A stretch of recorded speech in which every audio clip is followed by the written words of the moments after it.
이렇게 한 4가지 정도로 나눠서 말씀을 드릴 수 있는데, 첫 번째는 물리치료입니다. 통증이 심하지 않거나 가벼운 허리 통증만 있을 때에는 전류 자극을 이용한 간섭화 전류 치료라든가 아니면 이제 이온 치료 등의 간단한 물리 치료들이 있어서 이제 그런 걸 먼저 시행해 볼 수가 있고요. 이제 국소적인 염증을 가라앉히고 진통 효과를 낸다는 목적으로 소염 진통제와 근위원제를 포함한 경구약을 좀 복용해 보는 게 두 번째 옵션이 되겠습니다. 조금 더 통증이 심할 때, 통증이 오래되었을 때는 하나는 도수 치료라는 건데요. 물리 치료의 조금 더 발전된 형태라고 생각하시면 됩니다. 목적은 2가지입니다. 하나는 경직된 근육을 풀어준다. 두 번째는 약해진 근력을 강화시킨다. 이렇게 해서 근육 경직을 풀어주는 수기 치료와 근력을 향상시키는 운동 치료가 결합된 형태라고 보시면 되겠습니다. 마지막으로 통증이 심할 때 선호하는 게 주사 치료인데요. 주사 치료에는 몇 가지 약을 섞게 되는데 저희가 생리식염수를 이용해서 염증 주식을 씻어내는 이제 청소 역할을 할 수가 있고요. 또 하나는 국소마취제에 의해서 이제 디스크 주변에 지나가는 신경이 차단되는 신경 차단의 목적이 있고요. 또 하나는 소량의 스테로이드를 섞어서 신경 주변부에 생기는 염증을 빠르게 가라앉히는 이제 항염 치료, 이렇게 3가지 정도로 구분된다고 볼 수 있겠습니다. 주사 치료는 통증이 있는 주변부에 약이 직접적으로 작용함으로써 효과가 빠르고 강력하다는 특징이 있고, 제가 말씀드리는 주사는 대부분 다 보험이 적용되는 보험의 영역이기 때문에 가격이 그렇게 비싸지 않은 또 장점이 있습니다. 그래서 비용으로 말씀드린다면 대략 10만 원 미만의 비용으로 통증을 빠르게 잡을 수 있는 치료라고 할 수 있겠습니다.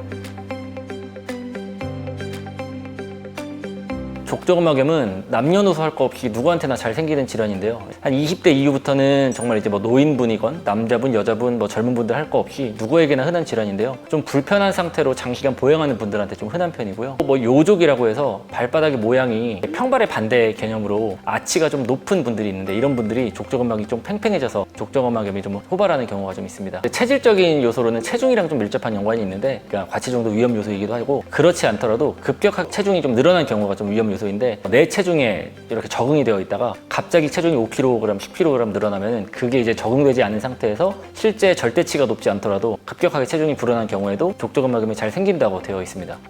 치료는 단순한 편입니다. 뭐 모든 질환이 마찬가지지만 통증이 심하지 않거나 아니면 오래되지 않았을 때는 그냥 가벼운 소염제만 복용하고 쉬어주는, 그냥 휴식을 취하는 단순한 치료로 호전이 되는 경우도 있고요. 약만 먹어서 호전이 안 될 때는 저는 이제 딱 한 가지만 권해드리는데요. 체외 충격파 치료를 권해드립니다. 체외 충격파 치료 온몸에 다 할 수 있는 치료인데, 이 족저근막염 때 특히 효과가 좋은 편이고요. 딱 한 번에 체외 충격파 치료를 받고 증상이 완전히 완치되어서 다시 병원에 안 오시는 분들도 상당히 많이 목격을 합니다. 발바닥에만 충격파를 하는 게 아니라 종아리 근육에 같이 충격파 치료를 하는 게 중요하다고 생각을 합니다. 그래서 그 이유는 족저근막 자체의 염증은 발바닥에 생기는 게 맞지만 그 원인이 되는 게 주로 종아리 근육의 과긴장이라든가 경직이 원인이 되는 경우가 있기 때문입니다. 그래서 뭐 저희 병원에서는 체외 충격파의 집중형 충격파를 족저근막이 지나가는 위치에 시행을 하고, 그리고 종아리 내측 근육, 후경골근과 같은 종아리 내측 근육에 방사형 충격파를 같이 해줘서 그 근육의 긴장을 풀어주는 것을 같이 시행하고 있습니다. 오래되지 않았을 때는 약만 먹어서 호전되는 경우도 꽤 있습니다. 약의 구성으로는 염증 반응을 가라앉히는 소염제가 있고요. 이제 절인 증상의 특징이기 때문에 절인 증상 위주일 때 먹는 가바펜틴이라고 말하는 계열의 약이 있습니다. 좀 신경통 약이라고 부르는데, 소염제와 신경통 약을 포함한 약제로 구성을 해서 이제 약물 치료를 해볼 수가 있고요. 통증이 심할 때는 역시나 초음파로 터널을 보면서 이제 눌려 있는 신경 주변에 스테로이드를 포함한 주사 치료를 해서 신경의 붓기를 가라앉히고, 그리고 신경 주변에 있는 조직들의 붓기를 가라앉히고 또 염증 반응을 개선하는 치료를 해볼 수가 있겠습니다. 또 하나 이견이 있는 치료가 이제 체외 충격파라고 하는 치료인데요. 체외 충격파 치료는 사실 신경 주변에 치료를 하게 되면은 신경 손상을 유발할 수가 있어서 좀 조심해서 해야 되는 치료이고요. 하지만 신경에 대한 치료가 아니라 신경 주변에 신경을 누르는 연부 조직들의 붓기나 염증을 가라앉히는 목적으로 활용할 수 있기 때문에 강도를 약하게 해서 충격파 치료를 했을 때 임상 증상의 호전을 보는 경우가 있어서, 저 같은 경우는 이제 강도를 약하게 해서 조심스럽게 시행해보는 편입니다.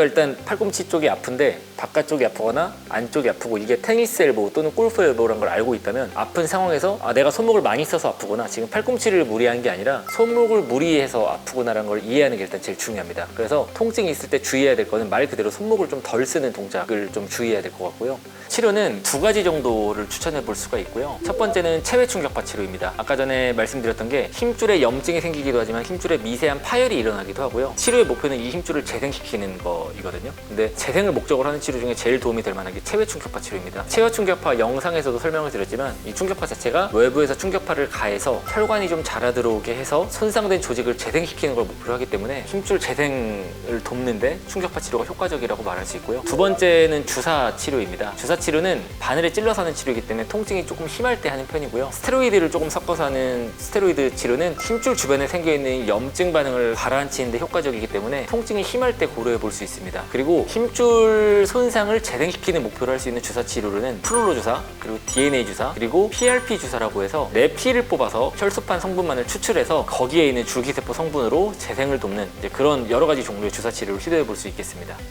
지금까지 서울본 정형외과의 임승빈 원장이었습니다. 앞으로도 좋은 영상으로 찾아뵙겠습니다. 감사합니다.